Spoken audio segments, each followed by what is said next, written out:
Alright everybody, सो Pramod sir हमारे बीच हैं और सर आपका बहुत बहुत स्वागत है। थैंक यू काफ़ी कार्तिक। सुना है आपके बारे में कि एविएशन इंडस्ट्री के बारे में आप काफ़ी कुछ जानते हो और डी फ्लाई के ऑफ कोर्स एकेडमिक डायरेक्टर हैं आप। तो डेफिनेटली आपके साथ आज बहुत मज़ा आएगा एविएशन इंडस्ट्री के बारे में बात करने के लिए। सो मैं भी उतना ही एक्साइटेड हूँ। Definitely. मेरी फेवरेट इंडस्ट्री रही है और मैं एक एविएशन एंथुसियास्ट रहा हूँ। आप इस इंडस्ट्री में कितने साल से हैं? एविएशन ट्रेनिंग की अगर मैं बात करूँ तो मुझे 10 साल हो गए हैं इस इंडस्ट्री में, और पहले कुछ और इंस्टीट्यूट्स के साथ मैं काम करता था, फिर फाइनली अभी डी फ्लाई के साथ हूँ। तो over 10 years of experience for leading Trainer. Aviation industry training.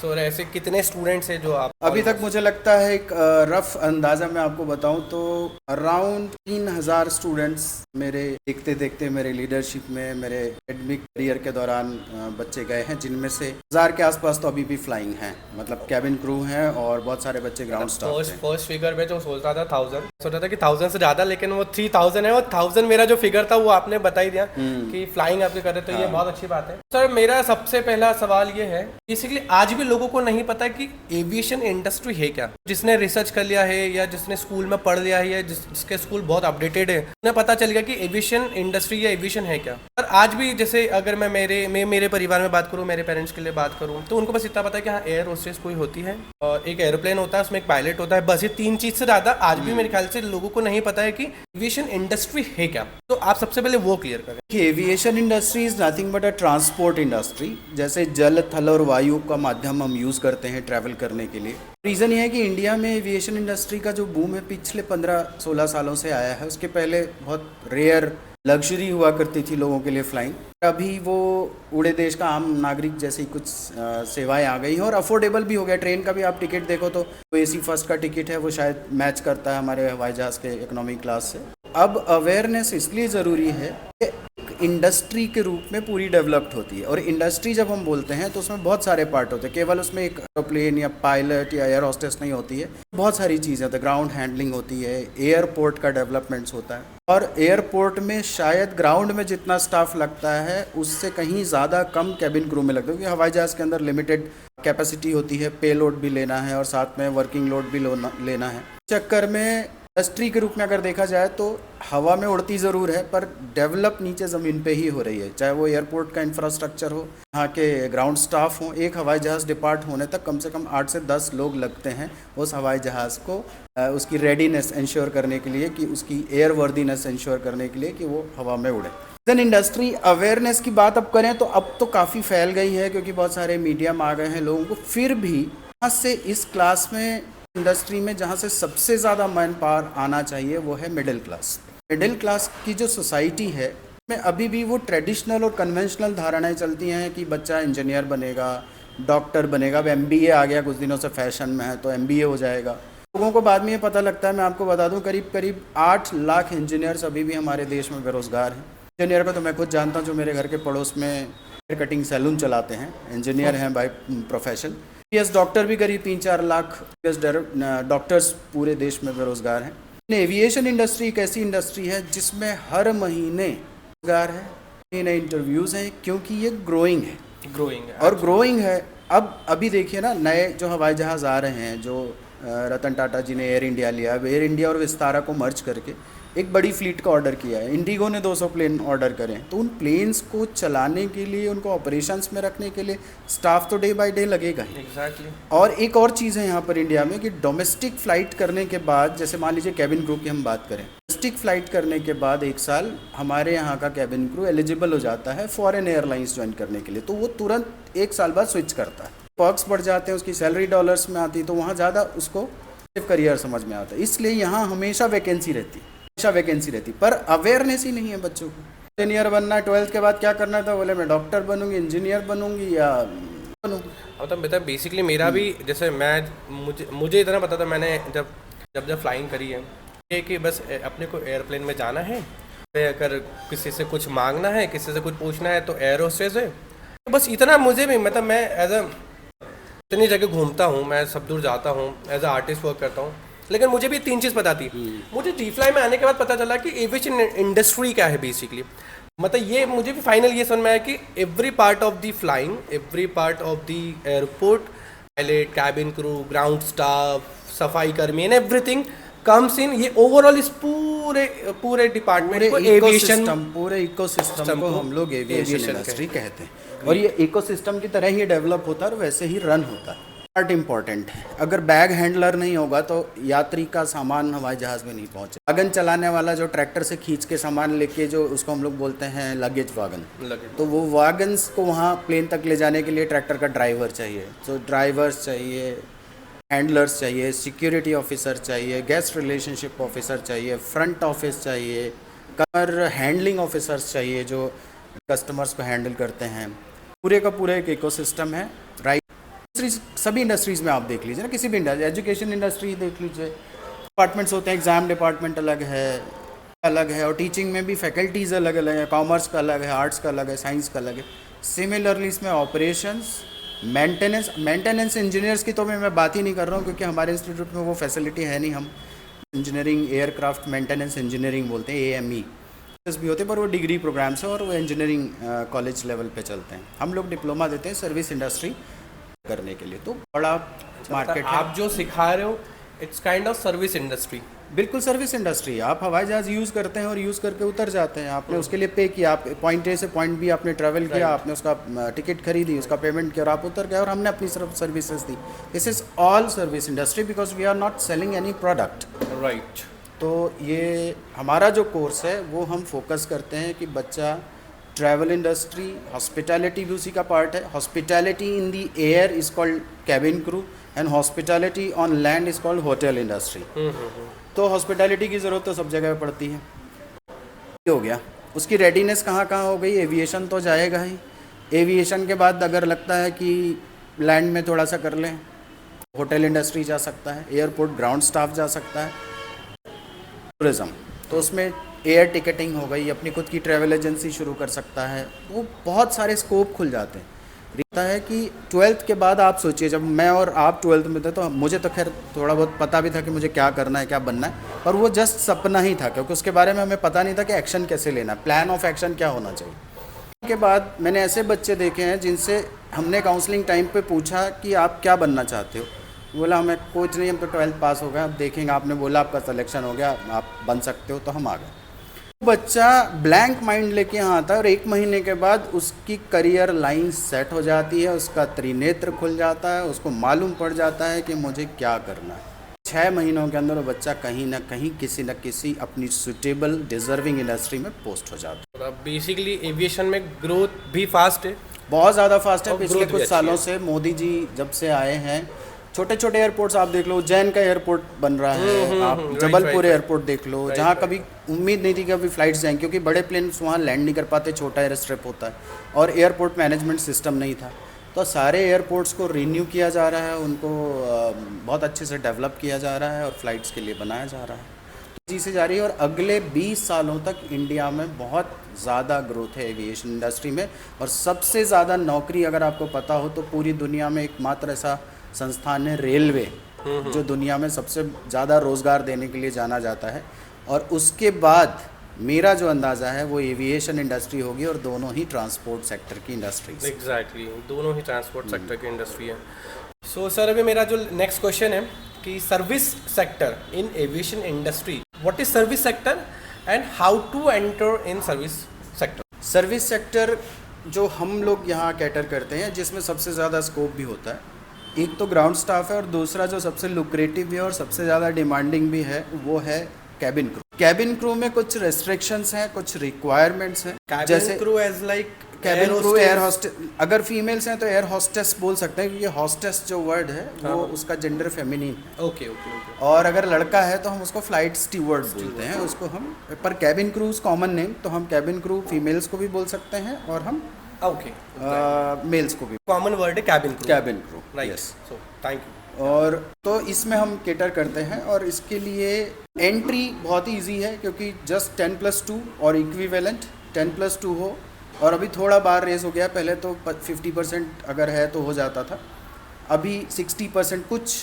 Particular अगर मैं नाम लूँ तो विस्तारा एयरलाइंस है जो 60% 12th में मांगते हैं, 60% से नीचे नहीं लेते। स्किन फ्लॉलेस हो, क्योंकि हॉस्पिटैलिटी है तो प्रेजेंटेबल होना पड़ता है आपको। स्किन कॉम्प्लेक्शन डजेंट मैटर, वो सब ठीक है, बट स्किन में फ्लॉ नहीं हो, डैमेज नहीं हो, ब्यूटी हैम्पर करने वाली चीज़ें ना हो, वेल ग्रूम्ड हो, और उसके अलावा कम्युनिकेशन बहुत अच्छा हो, इंटरपर्सनल स्किल्स अच्छी होनी चाहिए और सॉफ्ट स्किल्स आनी। रीज़न क्या है, 12th पास बच्चे तो सबसे ज़्यादा वही बच्चे आते हैं सिर्फ 12th किया और अब जॉब चाहिए। 12th पास करके जब तक आते हैं तो स्कूलों में स्कूली सब्जेक्ट पढ़ के आते हैं, उनके पास people skills, personal skills, life skills, इन सब चीज़ों की ट्रेनिंग नहीं होती। उसकी ट्रेनिंग हम लोग यहाँ पे देते हैं, और इससे मुझे नहीं लगता कि आज की डेट में, आज की जनरेशन को इससे ईजी कोई जॉब, क्योंकि कैबिन क्रू की सैलरी 35-40 हज़ार से शुरू होती है, और मुझे अच्छे से याद है मैंने अपना करियर शुरू किया था तो 2,000 रुपये महीना मेरी सैलरी थी जब मैंने फर्स्ट जॉब किया होगा कहीं। तो कौन सी ईयर में सर? वो थी 1996 में। 1996 मतलब मेरे जन्म के 2 साल बाद। 1996 में मैं किसी कोचिंग में पढ़ाने जाता था, तो इंग्लिश ही पढ़ाता था, वाह। और मुझे 2,000 रुपये सैलरी मिलती थी, एंड आई वॉज हैप्पी कि हम 2,000। आजकल के बच्चों को देखते हैं कि 20,000 भी मिल रही, तो बोले 20,000 में क्या होगा। खैर महंगाई भी उस हिसाब से बढ़ी है, पर महंगाई तो हर युग में थी, ऐसा तो नहीं है कि महंगाई तब नहीं थी। तो बहुत इजी जॉब है। हार्ड वर्क एक ज़रूर एक फैक्टर है, क्योंकि बच्चे 12th तक ना बहुत पैम्पर्ड पालते हैं पेरेंट्स। उनकी पैम्परिंग इतनी हो जाती है ना कि उनको, अरे मेरा बच्चा खड़ा कैसे 4 घंटे से, बैठ जा, सो जा। तो सबसे ज़्यादा दिक्कतें उनको फेस वहाँ होती है। अब चूँकि हम ये बात समझते हैं तो हम यहीं से उनकी ट्रेनिंग शुरू कर देते हैं।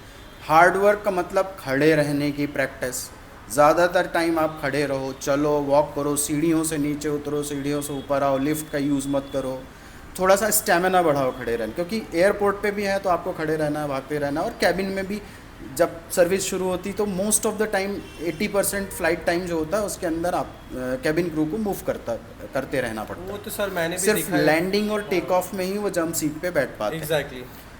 तो लड़कों के लिए Akasa, Vistara, Air India, Alliance Air, ये कुछ एयरलाइंस इंडिया में हैं जो लड़कों को लेती हैं एज अ कैबिन क्रू, और बाकी तो खासकर इंडिगो सबसे बड़ा एम्प्लॉयर है, और Indigo women park, girl park, तो उनके लिए तो फीमेल कैंडिडेट्स ही सबसे ज़्यादा वो अपनी सर्विसेज में लेते हैं। तो इस सर्विस सेक्टर में हम 2 चीज़ें ही, एक ग्राउंड स्टाफ, 2 पोस्ट पर हम फोकस करते हैं, तो ग्राउंड स्टाफ सर्विसेज जो भी हैं, और उसके बाद कैबिन क्रू सर्विसेज। एयरपोर्ट पे जितने भी वर्क कर रहे हैं वो सभी ग्राउंड स्टाफ में है, और जितने भी फ्लाइंग में हैं वो सब कैबिन, जो हवाई जहाज़ के अंदर उड़ते हैं, क्योंकि हवाई जहाज़ की जो बॉडी है, कैबिन है, उसको कैबिन कहते हैं, उसके अंदर जो क्रू लगता है वो क्रू होता है, वो कैबिन। और ग्राउंड इसलिए कि वो ज़मीन में ही रहना, हवाई जहाज़ उतरने के बाद उनका काम शुरू होता है और उड़ने के पहले तक शुरू रहता है। जिससे बेसिकली सर आप ग्राउंड स्टाफ में, जैसे ओवरऑल आप सभी चीज़ें सिखा रहे हैं, लेकिन क्या मैं सभी को ग्राउंड स्टाफ में काउंट कर सकता हूँ? अगर वहाँ पे कोई सपोज क्लीनिंग कर रहा है या ड्राइविंग कर रहा है या लगेज, बिल्कुल, डेफिनेटली हम सभी को ग्राउंड स्टाफ में काउंट कर सकते हैं। बिल्कुल कर सकते हैं। लेकिन बस यहाँ बेसिकली होता होगा, पोस्ट होता होगा कि हाँ ठीक है, ये टिकट। अब इसमें एक कैटेगराइजेशन है, अच्छा। एयरपोर्ट ग्राउंड स्टाफ और एयरलाइंस ग्राउंड स्टाफ।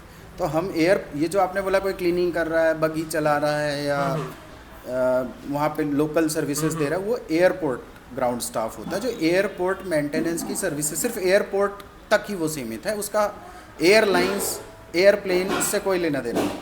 जो एयरलाइंस का ग्राउंड स्टाफ है वो passenger handling, luggage handling, dangerous goods, security check, boarding process, तो ये सारा कुछ, और लास्ट में सी ऑफ करना प्लेन को टेक ऑफ के लिए। इवन जो पुश बैक करते हैं, जो पुल बैक करते हैं, ड्राइवर्स, फ्यूलिंग एजेंट्स हैं, वो सारी चीज़ें ये आती हैं एयरलाइन ग्राउंड स्टाफ में, और बाकी एयरपोर्ट ग्राउंड स्टाफ में। तो जैसे सर मैंने जब भी एयरपोर्ट पे देखा है तो इंडिगो का स्टाफ अलग है, विस्तारा का स्टाफ अलग है, एयरलाइंस के स्टाफ अलग है, तो सब अपनी जो कंपनीज़ हैं एयरलाइंस में उनसे सबके स्टाफ अलग है।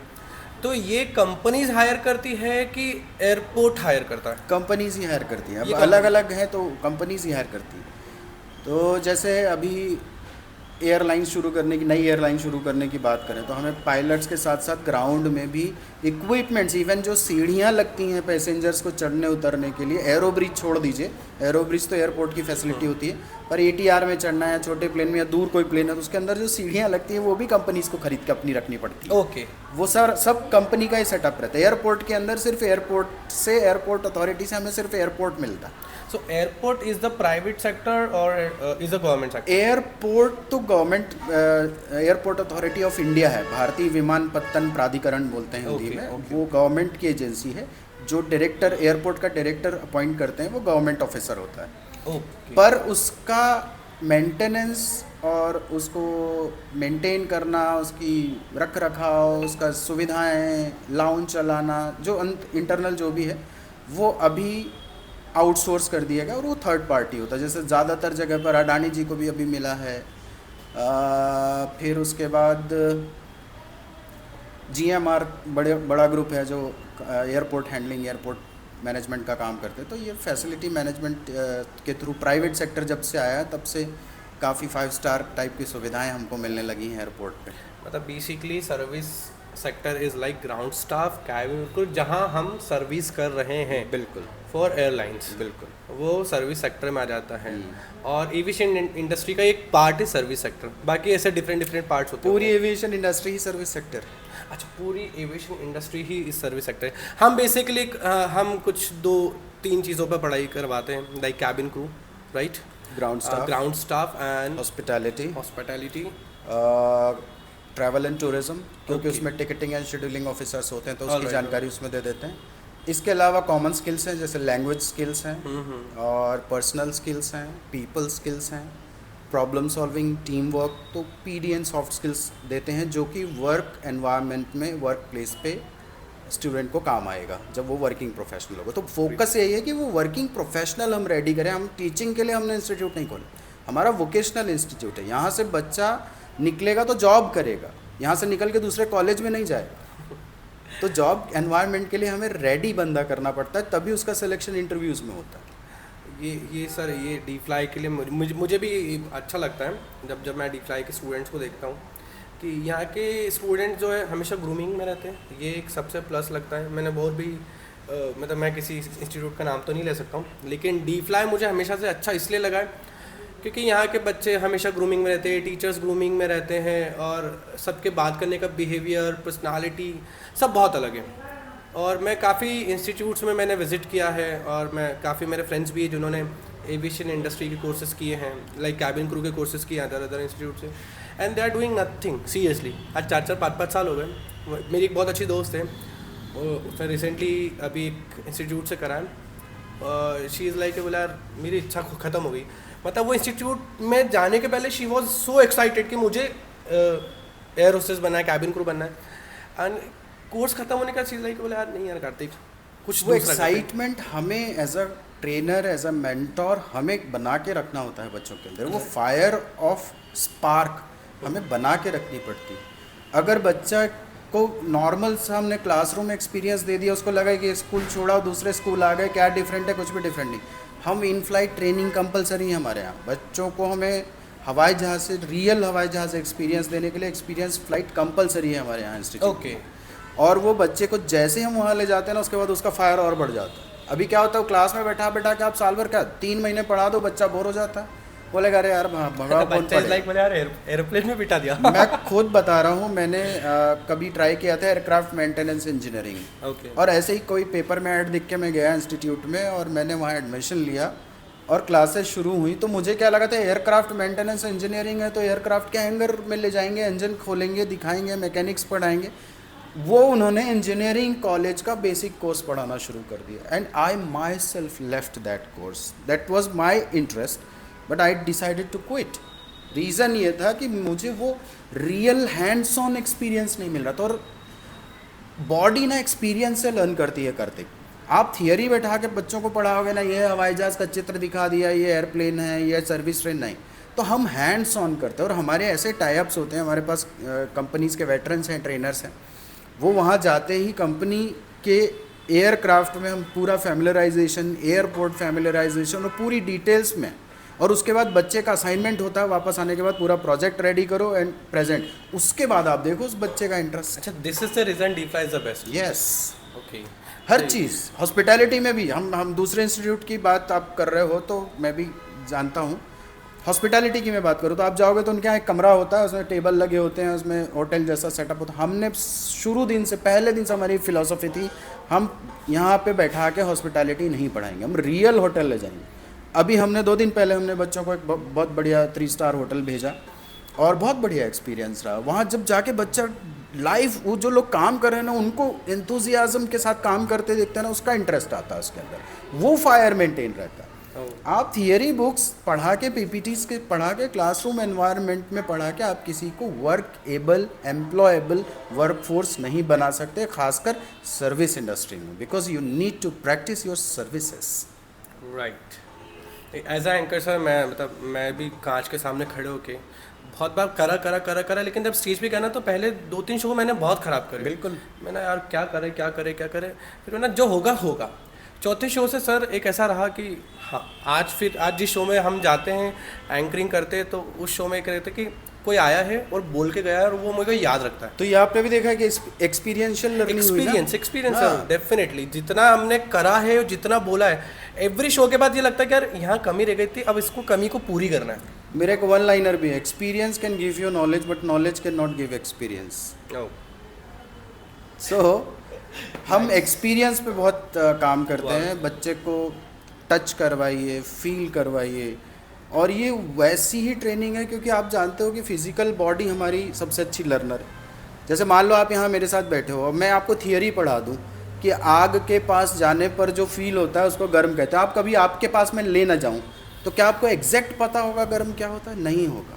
वहाँ आप हो जाओगे बोर। फिर मैं बोलूँ बर्फ़ के पास खड़े रहने पर जो ठंड जो महसूस होता है उसको ठंड कहते हैं, पर आपको कभी ले नहीं जाऊँ। अब हम क्या करते हैं डी फ्लाई में, इसी एग्जाम्पल को जब पढ़ाते हैं इसी तरह की चीज़, तो हमने लाइटर जलाया और आपको टच किया, मतलब ये गर्म होता है कार्तिक।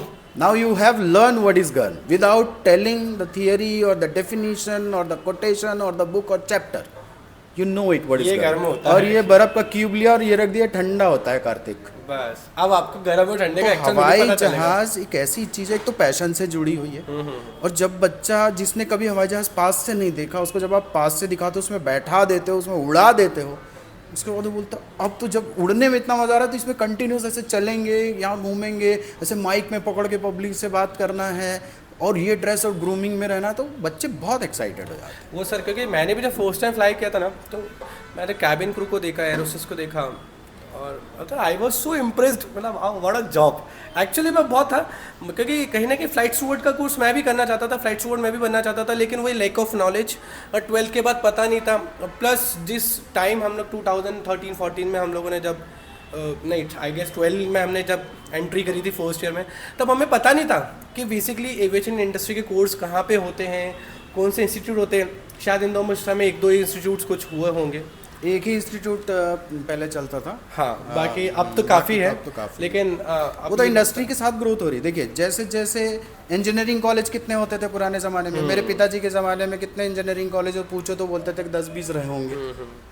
आज इंजीनियरिंग कॉलेजेस देख लो, तो जैसे जैसे इंडस्ट्रीज बढ़ेंगी उसमें इंजीनियर्स की डिमांड बढ़ेगी, वैसे वैसे ट्रेनिंग सेंटर्स के हर 6 किलोमीटर पे कॉलेज है। और यही हाल एविएशन इंडस्ट्री का है। जितने हवाई जहाज़ उस समय में थे, क्या उसके कम से कम 20 गुना हवाई जहाज़ आज की डेट में इंडियन एरोस्पेस में फ्लाई कर रहा है। जैसा भी आप बताया, इंडिगो ने तो 200 प्लेन्स को ऑर्डर किया, विस्तारा भी एक्सपैंड कर रहा है, नई एयरलाइंस, रीजनल एयरलाइंस, सब जगह टीम तो चाहिए, रन तो पीपल ही करेंगे।